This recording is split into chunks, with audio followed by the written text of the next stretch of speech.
Hello, everyone. Hi, Anders. Good How day. are you? Happy Friday, everyone. Thanks for the invitation. And I'm it's really happy to be here and see so many great people in the audience as well virtually. I see many names that I recognize and some new names. So my pleasure to be here. And thanks again for inviting us.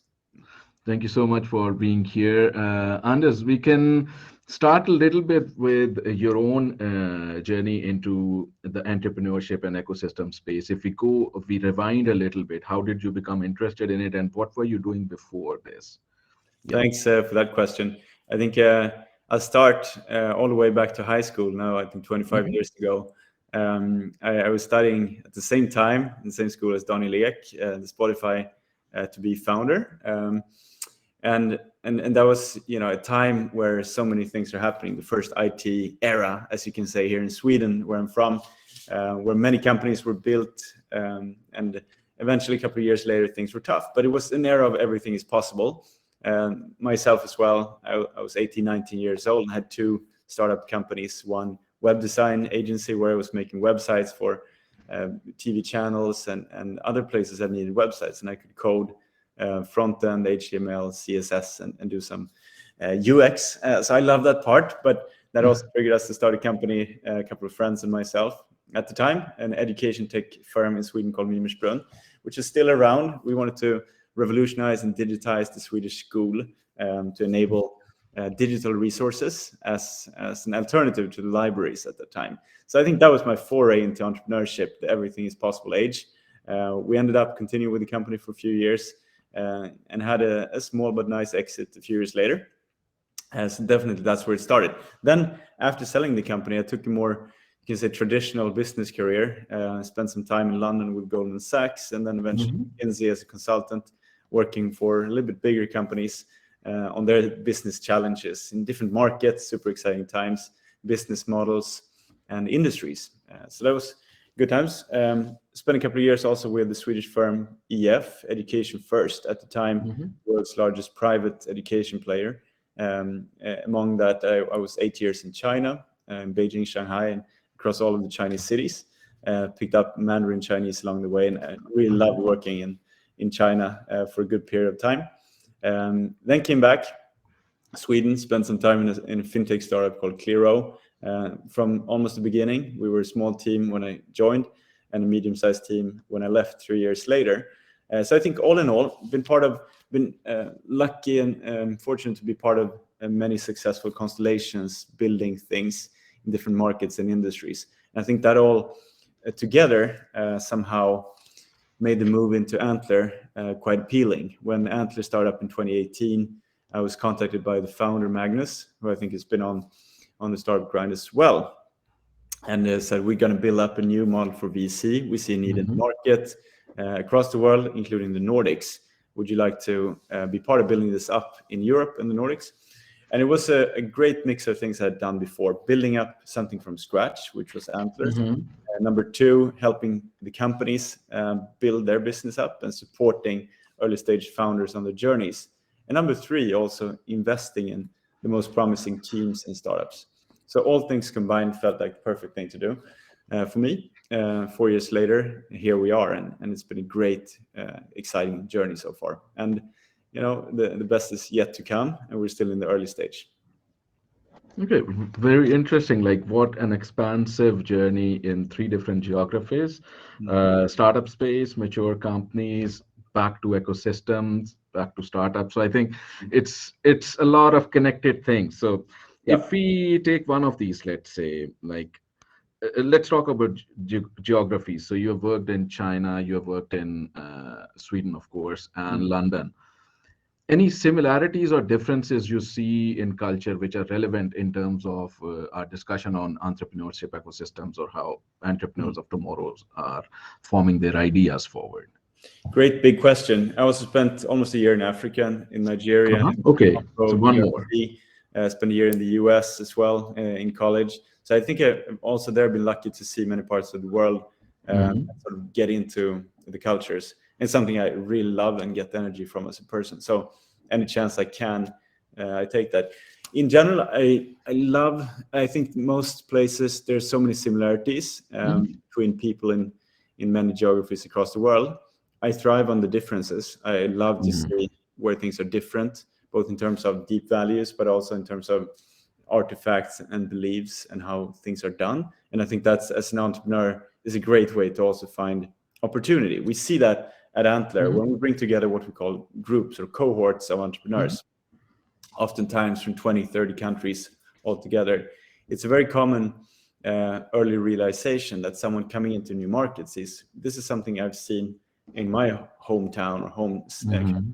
Why don't we do like this? And I think it's a great way of inspiration in today's age to find best practices in other markets. And something coming from China, seeing the emergence of the mobile internet over the past 10 years, the super apps, the fintech solutions that just came from almost nowhere and that just took over, surpassed the way we do finance and credit solutions and even shopping, social shopping, mobile shopping, so on and so forth. In Europe still, sort of online shopping before the pandemic was 15-20% of total retail shopping over in China 5 years ago, and I think we were at single digits at the same time in Europe. So I think you can learn so much about trends and development by just observing that kind of cultural geographic arbitrage, if you call it that, from different markets, and something I've really enjoyed a lot myself.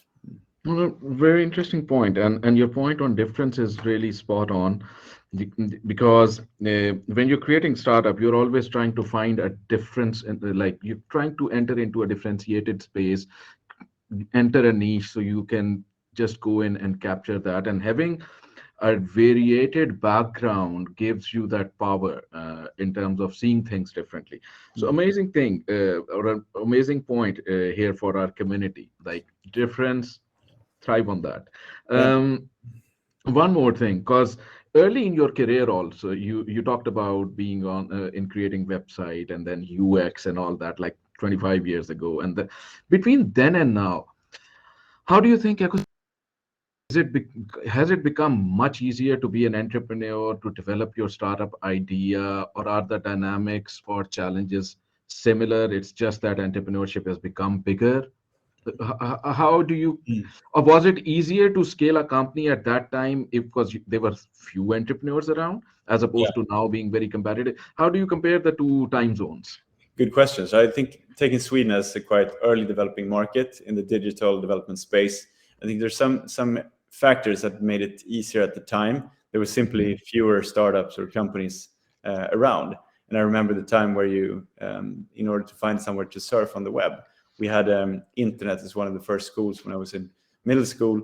You basically read the physical newspaper, you found the URL, and you sort of typed it up into the browser before the search engine started coming. So of course that was quite easy, because if you had a good website and a good proposition, everyone got there. So that made it easier.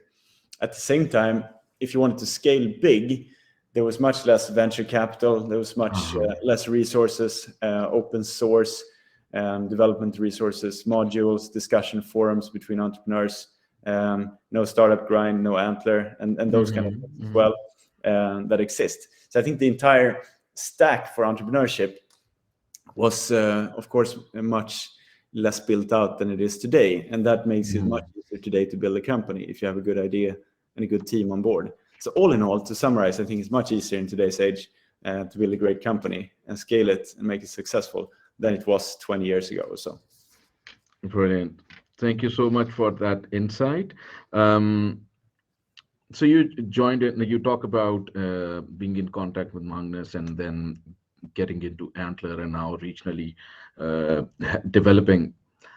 How is the journey so far for you personally? Like, how does it feel to be part of Antler? How is your day like? Yeah. If we go there and then we can go into Antler. Let's get a bit personal here. I appreciate that. I think Antler is hopefully it's the kind of opus of my career, the kind of big work where I feel like we really achieve things by enabling the best entrepreneurs to build the most brilliant companies. And that's our mission.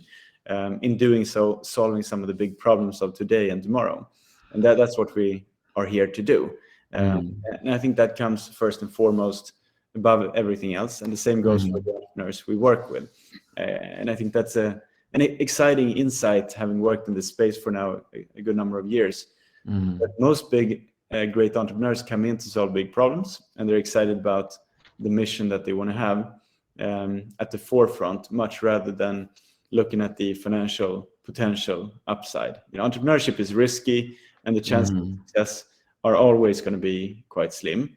Someone said that for any startup, the net present value of what you're doing is always negative in the beginning. What takes it to positive is the energy, passion, belief, and probably over optimism in some case of the successful entrepreneurs who make it work. So if someone were to optimize the long-term gain, they probably wouldn't go into entrepreneurship, most of them at least. So therefore, I think the mission of solving big problems must be at the core of what entrepreneurs do, and therefore what we do.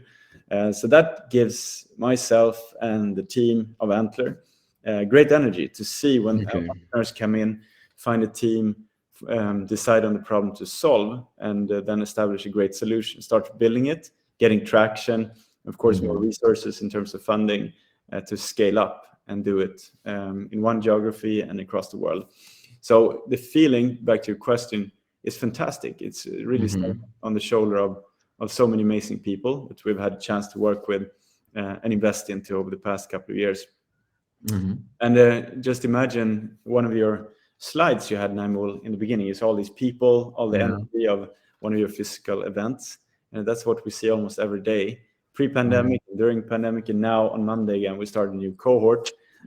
So excited about that. And I saw some of the names here are in the audience of just meeting 50, 60, 100 like-minded in the sense of excited to start the company full time. All that accumulated energy over a couple of years sometimes just coming to fruition and coming to the time of harvesting. Let's do this. And people have thought for years about this. Gathering it in one room, virtually or physically, is just amazing. It's insanely exciting to be part of that mix.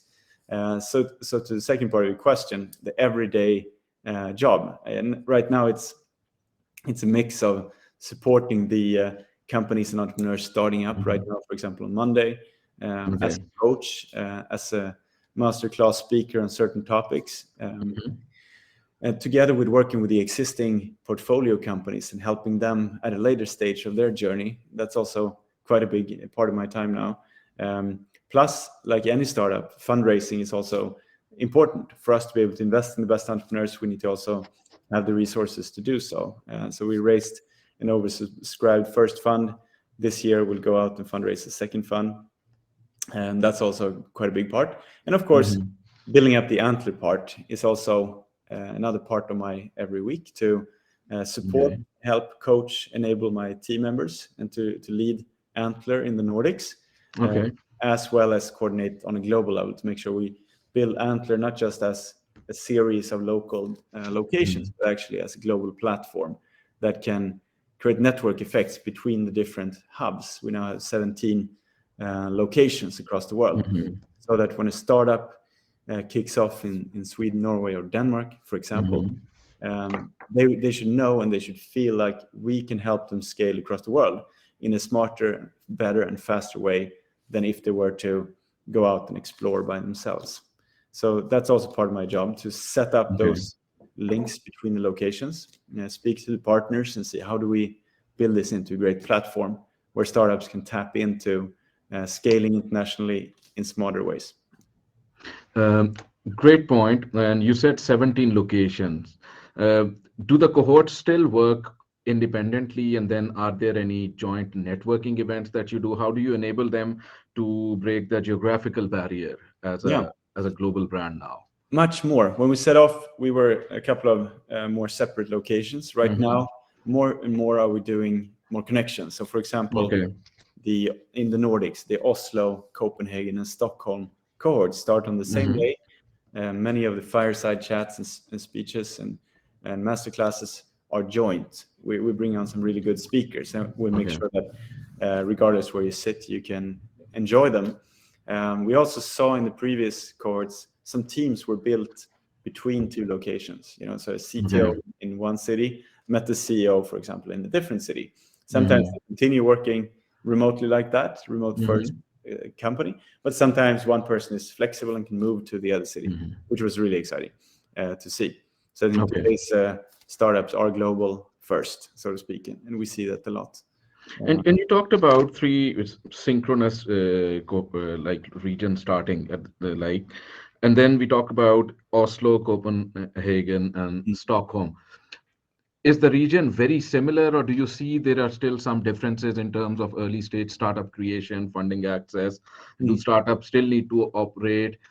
Do they need to have a Nordic mindset when attracting funding, or is it good to be Swedish or Denmark based? Like how is the ecosystem in the last 2-3 years with virtualization happening? Yeah, thanks. I can give my 2 cents on that. I think the past couple of years have probably brought the similarity stronger because investors, VCs, and angels have started looking beyond their natural market. Because if you do a Zoom fundraising call with a Stockholm investor or an Oslo investor, it's almost the same. But I think there are differences. Every ecosystem has its relative strengths versus others. And those things go back into the roots of probably the city and the country and the economic growth of that country over the generations past. In Sweden, we see, of course, some of the big companies that we've had way back, retail companies such as H&M and IKEA, tech companies such as Ericsson, engineering companies, Volvo, ABB, and so forth. I think that generates a kind of local knowledge base and also talent base that then give fruit to more seeds in similar industries, but maybe in a more digitalized way in the next generation and onwards. So I think it's not a coincidence that Skype came from this market with a strong telecom background and onwards. Klarna, strong banks coming from here. And maybe they needed disruption because they've been around for a long time. In Oslo, to give that example, we see strong industries that we all know, shipping, for example, fishing, maritime, but also energy and specifically oil. Now we see a transition in that ecosystem where both companies, investors, and entrepreneurs are looking to transition into new forms of energy, renewable energy, more sustainable shipping, for example, and transportation, mobility. In Denmark, to give that example, also energy is very strong. We see wind power, wind energy, companies like Ørsted, who's made a very successful transition into sustainable energy and being a sustainable company as well. Trading, a lot of trading, and also a lot of fintech. So those things, I think, remain part of the strength of the local ecosystems. Then the maturity of the Swedish ecosystem is higher. And to an entrepreneur, I think that's both pro and a con. It's pro because there's so many resources, organizations on the ground, and a talent pool, and also investors. In Sweden, we have supreme investors at every stage almost. Venture capital firms from the early pre-seed, such as Antler, to seed and Series A investors, EQT Ventures, Northzone, Creandum, and a few others as well. You see, in some other market, it takes a little bit longer into those institutional investors start building up their later fund generations. Norway and Denmark are starting to get some really good VCs. They're still earlier in their journeys. So I think in 5 years, they might be at the same, or 10 years, at the same level. So all in all, I think exciting differences between the ecosystems. As an entrepreneur, I think those can be used as well. If you're building in a certain industry, where a country in the Nordics is strong, it's great to look at that. Maybe there are more grants available, for example. Maybe there's more talent in that ecosystem available as well. It definitely can be used to the benefit of the entrepreneurs.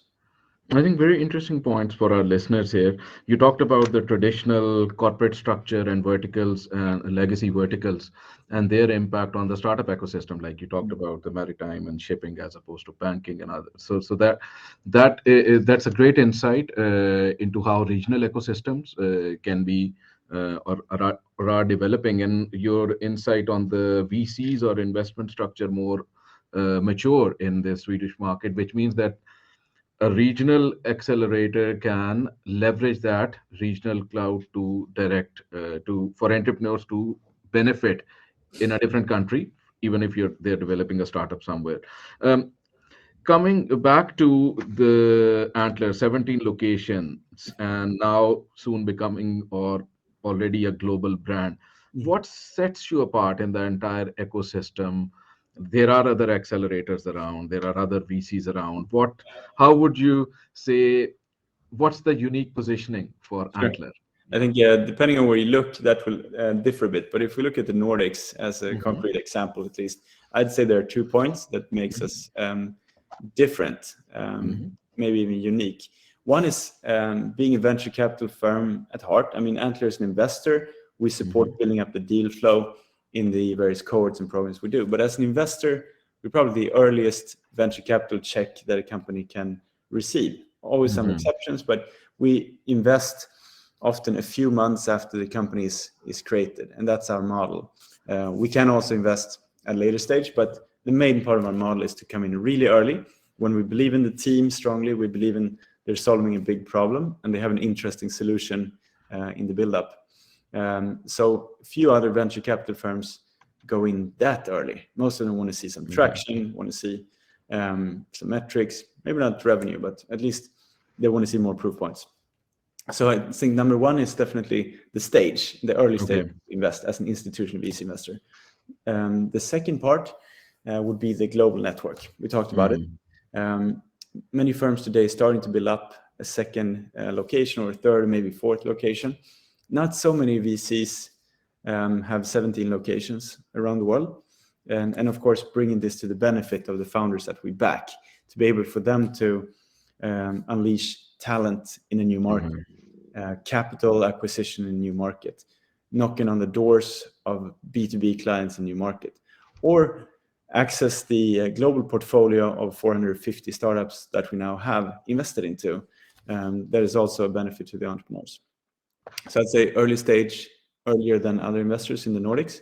Number two, the global network.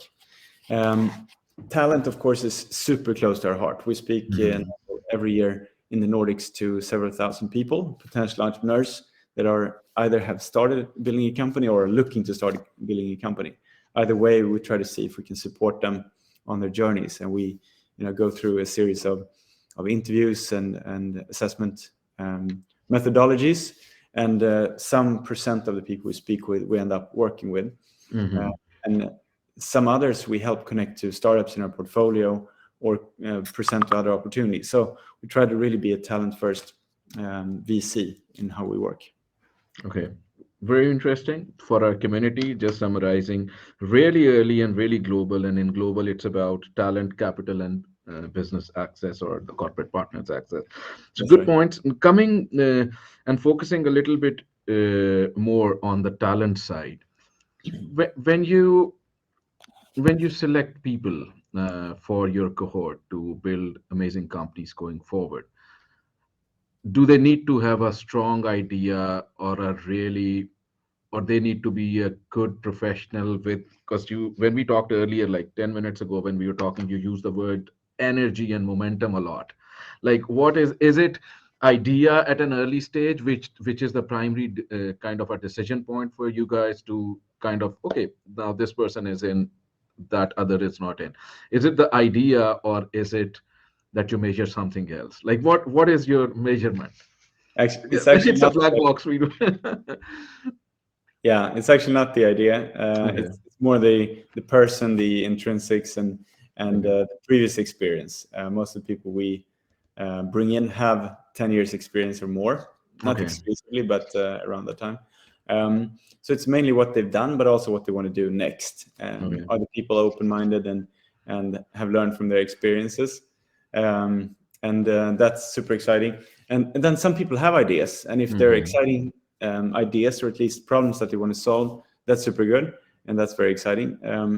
If they have an idea which we really don't believe is a global, scalable, or venture capital backable idea, Hmm. then we have a conversation around that. And sometimes the team is, open to pivoting or changing the approach into something that actually can scale. But sometimes the team are very set on, or team or entrepreneurs set on building this specific idea. And if we don't think it's going to work with our investment criteria or Hmm. the companies that we're looking to invest into, then sometimes it doesn't work out. to work together, and that's okay as well. Not all companies are looking to scale big or go global. Many of them want to build something that works in the local market, which can be a great business for them and for that market, but might not scale to the extent we like to see. So how often does it happen that the team believes in an idea, but then switches to something, as you said, you either pivot or do a complete shift or create something entirely different on the other side when you graduate from the cohort? Like you entered with idea A and graduated with idea B. Is that? It's super common. It's really, really common. And it's out of the, let's say, 140 people we're going to work with now with coming 12 weeks. We have about, I looked at the list yesterday, 80 or 90 ideas in total that have sort of come in as ideas. I would guess that out of those ideas, maybe a third will continue as those ideas, whereas the other 2/3, just estimating, will probably change, or new ideas will be born, will be changed into something different. It's a very, very exciting and dynamic process when people discuss each other's ideas and give feedback to each other on those ideas, but also brainstorm new ideas. Maybe someone coming in to solve a problem in one way, having a workshop with a couple of other entrepreneurs with different experiences from different countries, back to the original point, getting a suggestion, why don't we solve it like this? Or why don't we look at this part? This seems more promising. Okay, let's spend a day or two to explore that path instead.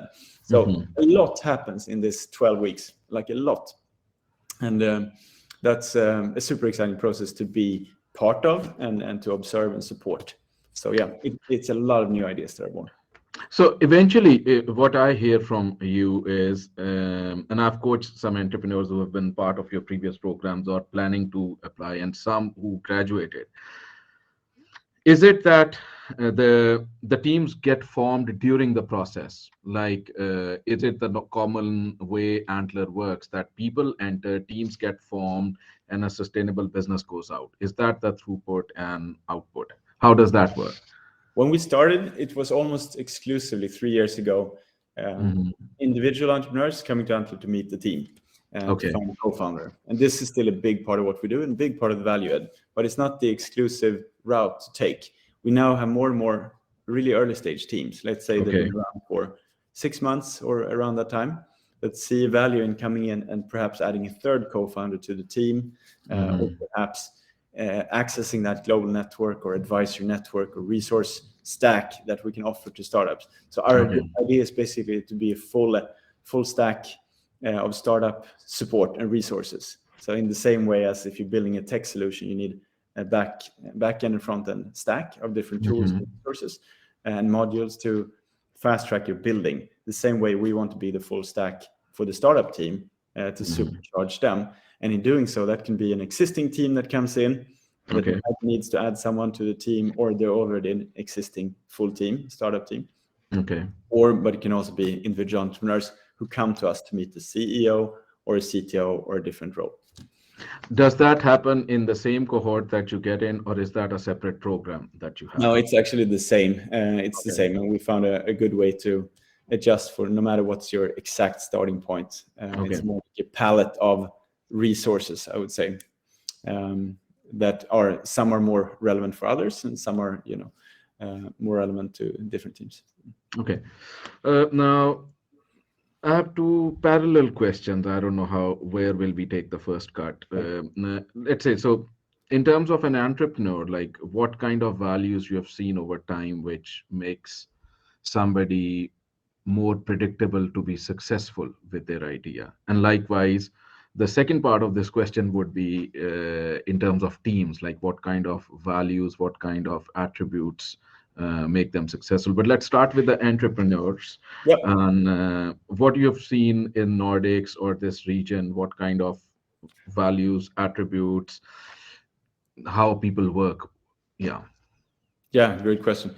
So I think first of all, the entrepreneurs who come in to solve a problem, that's always a good starting point, as opposed to having a technical idea or something that comes before and then trying to find a problem to attach to it.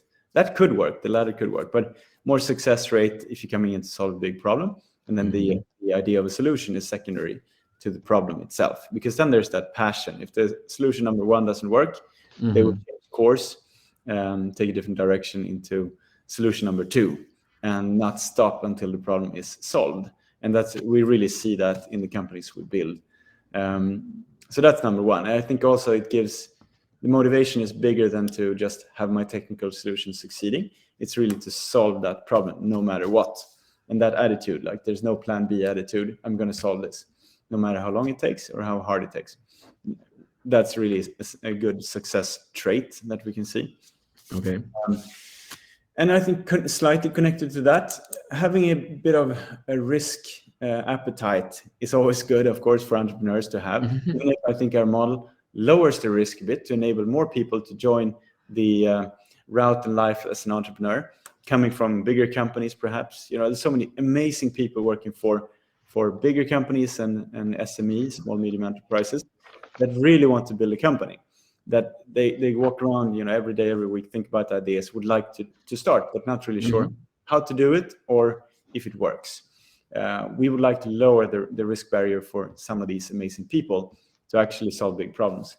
But again, you need to have a little bit of risk awareness yourself to be an entrepreneur, or even quite a lot, because it's not a safe route, and it's going to be at some point a difficult journey. A lot of challenges as well, stress of funding, stress of customers, team perhaps, and that's not for everyone. Some people do join from like very big companies, are used to having that whole set up, used to maybe making presentations and slides and coming in and not really ready to roll up the sleeves yet. So success trait, a little bit of hustling ability built in.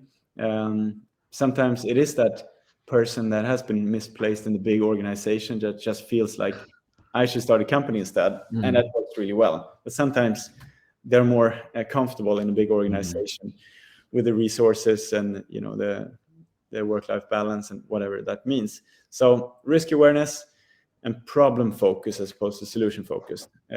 Those are to give you two traits that we see successful. Okay. Again, a good insight for our audience here. Love your problem, have the risk appetite, and the last thing I really love, like have the courage to roll up sleeves and do the work, because the PowerPoint won't get you there. This time in corporate it could get you, but in a startup it's the work that will get you somewhere. But that's really great to hear in terms of individuals or entrepreneurs. What have you seen as some of the sticky factors or things that make teams stick around each other, support each other, and build great companies? Like what makes dream teams? Yeah, good. Sticky factors for great teams. So we work a lot with this in the first few weeks. We also learned a lot about what works and what doesn't work. So I run a workshop in the beginning of most programs. We talk about founder matching, not just being a one-dimensional choice, like this person feels good for me or this person doesn't feel good for me, but rather to break it down into several parts. It's an important matching exercise here. And for everyone going into entrepreneurship, you want this to last 3, 4, 5, 7 years at least. And you're working day in and day out. So at the very core of things, looking at the values, the personal values, most of them we're born with or acquire early in life. What really matters to me as a person and what is important to me as a person. Those values should be at least relatively similar between co-founders. If they're too different, it's a little bit difficult to kind of align and agree. Again, it doesn't have to be 100%, but at least overlap to quite a big extent. Am I doing this for a bigger cause? Am I doing this to make money? What is performance versus having fun, and those kind of things, like deep values that really distinguishing you as a person, and having a good upfront facilitated discussion around what are my personal values and do we recognize each other's values, and how much do they overlap versus are completely different. Then going into, for example, personalities. It's also another level of that matching aspect. Here, definitely personalities don't have to be similar or even the same. Even in some ways, the more different they are, the better, because they can cover a fuller spectra of personalities and use them in their respective benefits, as long as the people understand why the other co-founder is in a certain way. If someone is extremely introvert or task focused versus someone else extrovert and relationship and networking focused, it's important at least to understand why that's the case and how do we work with this. Some of that comes from cultural backgrounds as well, and building a cross-cultural team. Really important to kind of understand if there are any cultural differences that we need to just bring up on the table and be aware of and understand. I've seen teams break up sometimes due to certain things that I think could have been overcome by different kind of communication preparation. And then we look at the skill sets. The skills should also not be too similar, because if you have two similar business people on the team, no tech, for example, or the opposite, can be a challenge.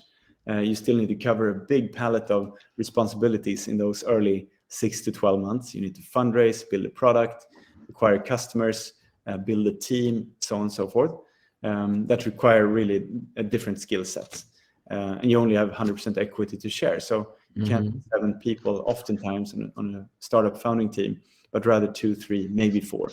It's an ideal number to start with. And then the more you can cover with those 2, 3, 4 people, the better. So, and then relationships is always like any relationship that we have on a social side or romantic relationships. They need to be nurtured all the time. It's not just about finding the right partner, and then it will last forever. You need to start up and continue watering the seeds. As a fun coincidence, next cohort start on Valentine's Day, the 14th of February, on Monday. Love between founders is important, that we love and appreciate each other. So that's a nice coincidence. Again, amazing insights for our listeners here. When we talked about values, we were talking more about being overlapping or similar priorities, similar motivations, like money versus larger problems to solve. Like some sort of congruity needs to be there. And on the same line of discussions, we talked about personality. We talked about skill sets, where I picked up the word, which was very nice, like palette. You need to work out a palette of personalities and skill set and see, because you also said that 100% equity is there. That's the absolute total that you have. So the palette needs to be done in a way that it eventually delivers something, and then watering the seeds. Exactly. Great analogies here. So if I can add one thing, Emil, yeah, please. I think also data shows, and I think our joint experience should show, that diverse teams perform better. And diversity is not just gender diversity, but also age, nationalities, academic backgrounds, and so forth. So I think that's really something we see live. Many of our teams have a diverse founder set in different dimensions, and data shows that. Our experiences show that as well. So that's great, but that can sometimes be difficult to build. When we do face-to-face mingle events and mixers, and if we just let things flow, you would see the 2 business people from the same country mingle with each other, and the 2 tech people maybe from the same country mingle with each other, unless you try to make that effort of going a little bit outside the comfort zone with the added realization that I'm here to build a great company, and it is probably beneficial for me to start with someone who's not too similar to myself, at least. So there we have to do a bit of work to kind of break that comfort zone. No, that's a great point. Like I can relate that to myself. I came to Sweden like 8 years ago from a very different background, management consulting, corporate lifestyle, and everything. And when I came to Sweden, the total network was starting from zero. I knew some people, but you wanted to build. And then I think the thing that worked for me was to be open, go out, meet people, ask questions, and ask for help. There is no shame in asking for help. Of course, when you don't know the way, you can't just stand on the highway and just not ask for help. So I think asking for help, meeting different people, I think that's a great insight. And it goes back to the earlier point that you were mentioning about when we talked about cultures and your experiences from different countries, like differences. So diversity, if I summarize from what I get from what you're saying, is diversity leads to difference of perspectives, which is great in a startup, which eventually can lead to differentiation in marketplace in a very different way for your startup, for it to create a long-term value in the market. Uh, Going in startup formation, let's take one or two questions over there. And because you work at early stage, and somewhere very early in the discussion, like 15th minute or so, you talked about metrics, that metrics are really hard to see in early stage startups. Like, but still, what kind of metrics, if entrepreneurs are raising their first round of funding, what kind of metrics are important to look for or establish in a startup at an early stage? Great question. Something we work a lot with. And it depends a bit on what type of startup you're building. If you're building a deep tech company, I saw a question on deep tech, for example, or if you're building a B2C, business to consumer website or app, or if you're building a business to business, more of a sort of enterprise or corporate software solution, a SaaS solution, for example. So depending on the type of company, there should be a relevant set of metrics that you use as your guiding star or Northern Star as a startup company, even from the very beginning, so that you're aiming for perhaps one metric that you think is the important thing to do. What you really want to show, both to yourselves as startup founder, to show that you're on the right track. It's sort of validating the thing for yourself first, and then to potential investors and other people that you want to join your team, is to see if you get that wind in your sails. Is there a wind behind my sails so that the boat can move forward? That's what you want to show. Take, for example, a B2C company, business to consumer, portal, website, app, whatever we call it. You want to kind of understand in a smart, resource light way that consumers like our approach, and that this is something that is needed in the market, that our way works. That can be a mix of sign-ups to a landing page, for example. It can be that you advertise on Facebook or Google or other places with an ad that resembles your future offering, even if that doesn't exist anymore, to see, are people prone to click on this? Is there an interest for what we're trying to communicate here? It can also be you are doing quantitative, qualitative focus groups or surveys, people at the very early stage, to go out and ask them relevant questions, open-ended and closed-ended, to ask, what is most interesting here? Which are the selling points we should be focusing on as a company? It could be simple things at the very early stage, as sign-ups to company pages on Instagram or YouTube or Product Hunt or so forth. Websites that really help companies to thrive, so that you see, is there any wind in these sails? Are we moving forward? When we talk about business to business, on the other hand, that's a different game. Here we're targeting sometimes small, sometimes medium, sometimes large enterprises. And the sales cycles are generally quite long in most cases. You need to get a foot in the door and knock on the right people's doors.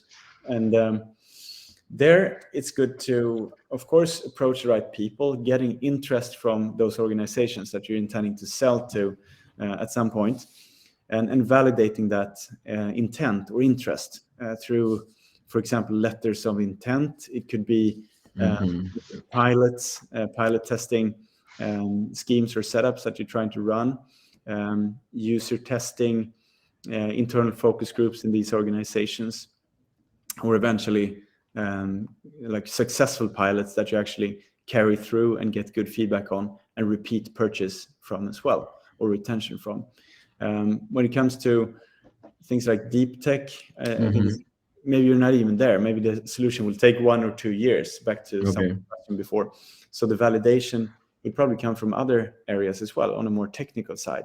Are we able to set up a Northern Star metric, maybe solve certain computation in a certain amount of time, or solve a problem that hasn't been done, and we can show that by a certain metric, a technical metric, those kind of things, before you can even put the product in front of anyone else.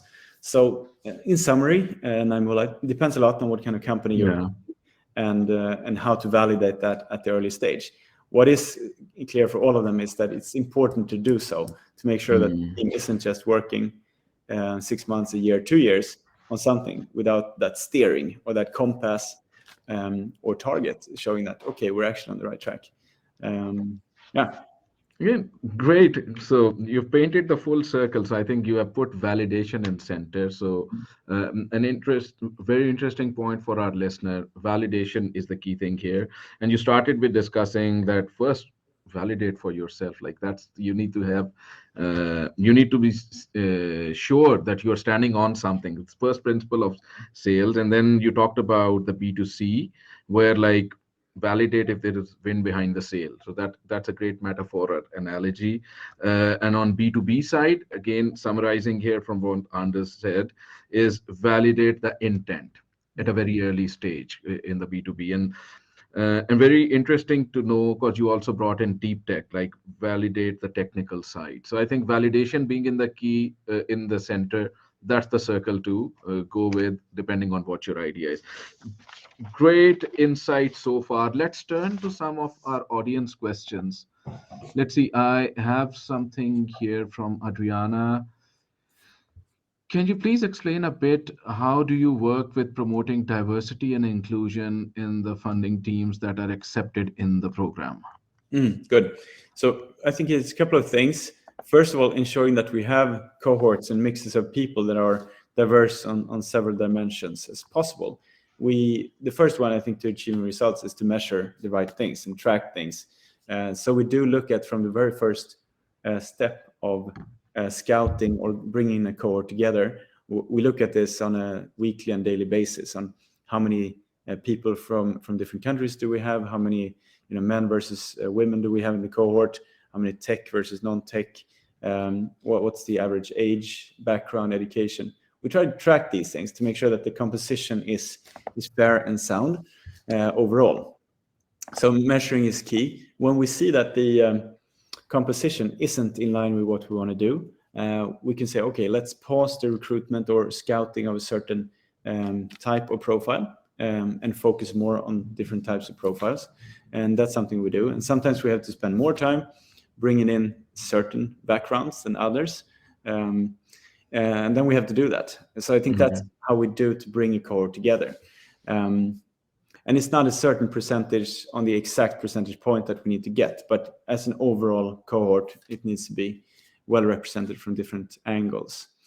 We've had 30 to 40% women as entrepreneurs in our cohorts in the Nordics, in Sweden and Denmark so far, in the 6 cohorts we've run, which of course we're aiming for 50%. We're not there yet. In 40% of the teams we have backed, there's at least one co-founder that is a woman. It's important to us. We see that helps us solve new problems that a complete male team would not have discovered or tried to solve. And we can also, again, back to diverse teams, perform better, have great teams solving problems. But it's a constant thing we need to work on, and we're not satisfied where we stand right now. We need to improve as well. During the cohorts, we bring in experts on the topic. We have an excellent expert called Dr. Purnima Luthra, for example. Been part of this a couple of times. She's a professor in Denmark, and she's written a great book called Diversifying Diversity. I can recommend it to anyone here. And she's an advisor to Antler. She comes in and runs workshops as well, how teams should think about this. We've had other experts in the past, including one of our portfolio companies called Equality Check, that is also helping organizations and startups to work on their equality in different dimensions.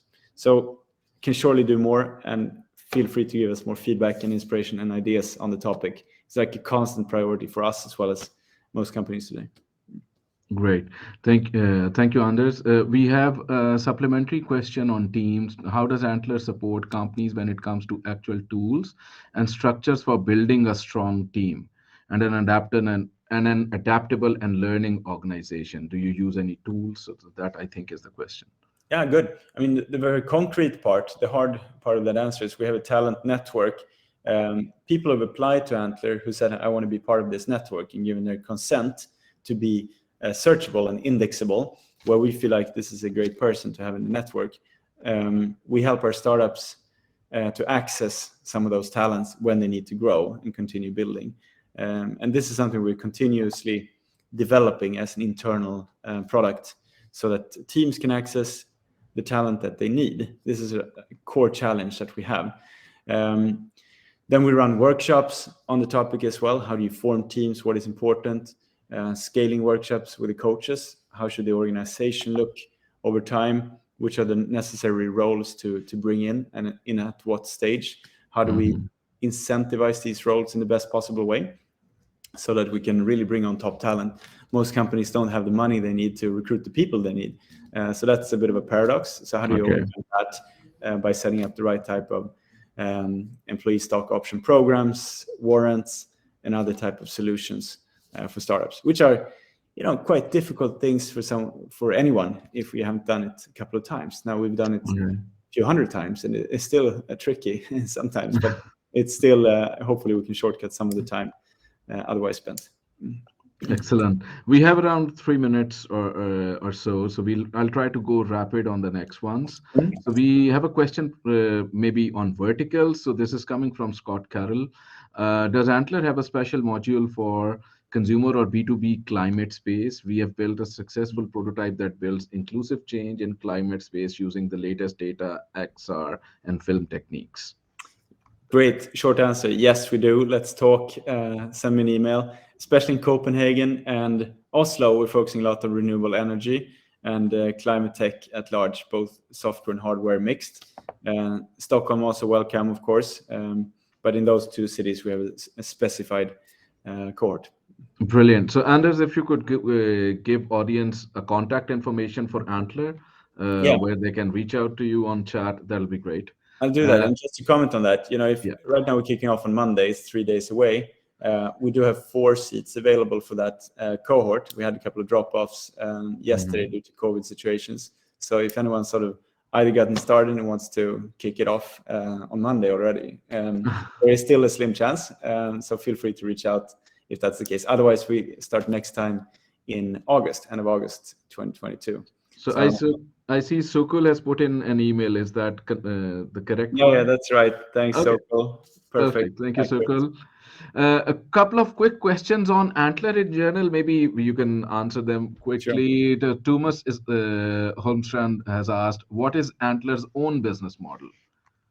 Our business model is to generate a high return on the funds where our investors have invested money. So in the Nordics, we have a fund of $36 million that we raised 3 years ago. The business model is to make great investments into exciting startups at an early stage that then become even more successful over time, so that the investors' money increase. Apart from that, we have a break-even sort of P&L business model, so that any revenue from management fees or other places we can get is only to support the startups in building great businesses. So it's not about generating short-term surplus. Got it. Then we have Ann Coppens, who's asking for B2B. How many pilot conversions show to you that the product market fit is confirmed? I think product market fit probably comes even later than the pilot conversions, when you've seen more usage data and sort of paid retention than just pilot conversions. But I think it gives an indication, at least, if you have, depending on your product, the industry, and all of that, those things to be factored in. If you have 10 pilots that start converting at a high pace, and there's commercial discussion as well. It's easy to convert a product that is free and there's no discussion about money. Someone said on Twitter the other day, there's always a product market fit for selling US dollar at $0.9 US. Everyone's going to want it. Doesn't mean there's a good business behind it. Maybe not. So for that kind of conversion of a pilot, you need to at least have a discussion about what is this going to cost, and is it still attractive to the people. But at least it shows that the product is interesting to the client. So it's an early indication. Okay.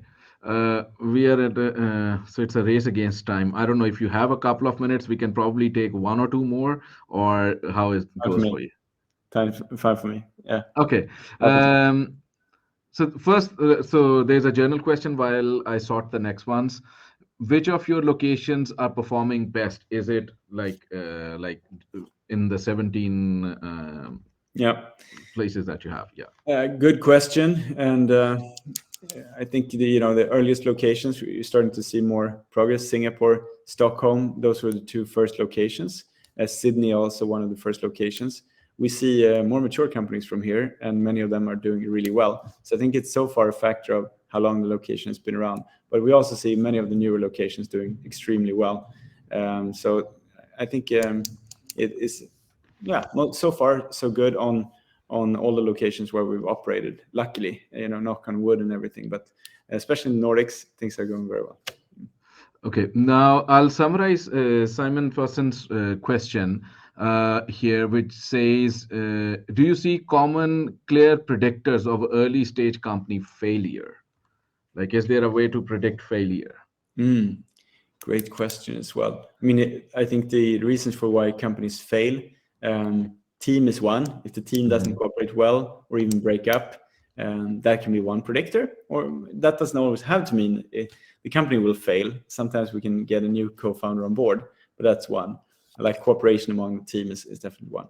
Another one is the paradox between building a product and getting funding in, and being stuck in that catch-22 situation that many companies end up being in. Like, in order to build a great product, you need money. But in order to get money, you need to first have a product to get some validation.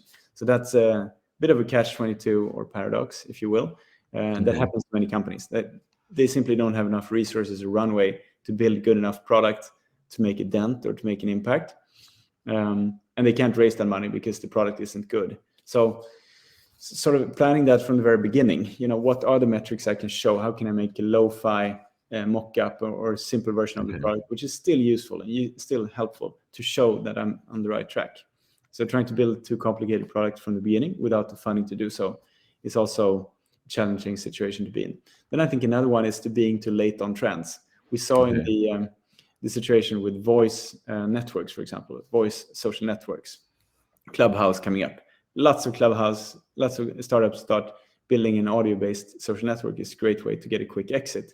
And then two things happen. There was lots of voice-based social networks created overnight, and B, the leading one of them kind of failed. At least, the usage dropped significantly. So investing or starting too late on a certain trend is also quite tough when there's a lot of funding already in that industry. Great point on the trend. I think there are 2 or 3 questions. My apologies to our audience. We'll need to skip those. I'll just take the last one from Lucas, because it's about admissions. You said there are 4 spots available still. Is the cohort located? So location of the cohort and whether it's stationary or remote. It's in Stockholm. We work Copenhagen, Blocks Hub, and in Oslo in a great office as well. All 3 places at the same time physically. Some of the sessions are run jointly and therefore using Zoom or video tools, but they're physical as much as we can now when restrictions are lifted. Brilliant. A big thank you. So we are in fact like 5 minutes over the time. So Anders, thank you so much for being here today, for providing so many interesting, deep insights for our founders out there. And a big thank you to all the team joining in from Startup Grind and from the startup community in Stockholm and the greater Sweden and the rest of the world.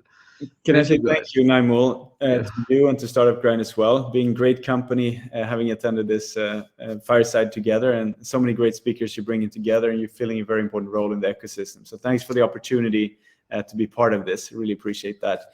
And thanks to all of the audience for providing great questions, insights, and for staying the full hour.